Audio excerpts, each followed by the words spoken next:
ça a enlevé toute légèreté qu'on pouvait avoir dans notre relation de couple et d'insouciance. Et ça a mis une énorme chape de plomb de soucis. Et mon mari, il a vraiment... il a changé physiquement, quoi. Et d'ailleurs, sa famille lui a dit, mais... Parce que la famille de mon mari n'est pas complètement au courant de... Parce qu'on voulait pas... Bon, il y avait la grand-mère qui était très malade, on voulait... Le jour où on a appris le diagnostic, la grand-mère a été hospitalisée le lendemain d'un truc un peu lourd, enfin très lourd même, et elle a failli partir. Donc on n'a pas voulu accabler la famille de mon mari en parlant du diagnostic de Gabriel, parce qu'ils sont très famille et très concernés par les enfants, évidemment. Ça les aurait vraiment trop atteints. Donc pour l'instant, c'est pas encore dit. Donc ça, c'est quelque chose qui est difficile à gérer d'ailleurs dans la relation de couple, parce que moi, ma famille est au courant, mais pas la sienne dans les détails. Ils ont compris maintenant que Gabriel était malade, mais ils connaissent pas tous les tenants et les aboutissants de la chose. Bref, donc à ce moment-là, à l'annonce du diagnostic, on pouvait pas trop en parler, et lui s'est assombri, et donc sa famille a compris qu'il y avait quelque chose qui allait pas sans que ça soit dit, et du coup, dans notre couple, moi j'avais besoin de beaucoup en parler, lui il avait besoin d'intérioriser, de digérer la chose. Et puis tout de suite, il s'est placé en machine de guerre. Bon, on va prendre les choses comme elles viennent. Elle a de la chance d'être arrivée dans notre famille où on a les ressources pour tout faire, pour faire en sorte que sa vie soit la plus normale possible avec ce handicap.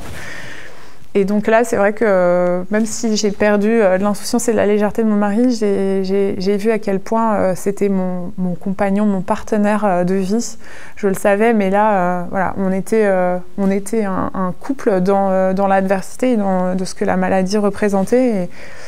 Et ça, c'est bon. Voilà, j'ai ma moitié pour m'accompagner là-dedans. J'ai beaucoup de respect et d'admiration pour les mamans qui sont seules à traverser cette maladie, notamment Carole que vous avez eu juste avant. C'est très très très dur au quotidien, et voilà. Donc moi j'ai la chance d'avoir mon mari à mes côtés, même si c'est pas facile au quotidien, hein. Forcément, ce que ça a enlevé de légèreté, ça a complètement changé la nature de notre relation. Voilà, c'est une nouvelle histoire qu'on écrit aux côtés de Gabriel.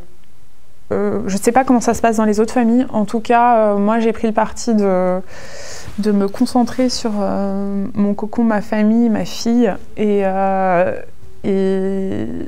parce qu'en fait les autres peuvent pas comprendre. Et même si tout le monde m'a dit le jour où j'ai eu l'annonce de la maladie, ça va aller, t'inquiète pas. Oui, c'est sûr que on a entre guillemets pioché une carte pas trop violente de handicap, parce que bon, j'espère qu'elle va bientôt marcher.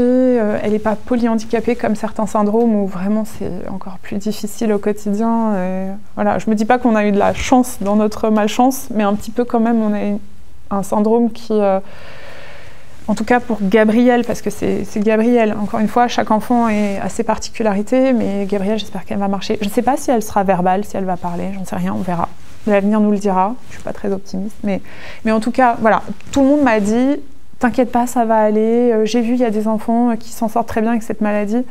Bon, c'était très gentil de la part de l'entourage de dire ces choses-là, mais c'est pas ces choses-là qu'on a envie d'entendre, parce que quand, à l'annonce du diagnostic, on nous tend la fiche orphanette de la maladie et qu'on voit tout ce qui nous attend, on se dit pas que ça va aller. Voilà. Donc, il y a peut-être aussi je sais pas comment les autres familles ont réagi par rapport à leur entourage.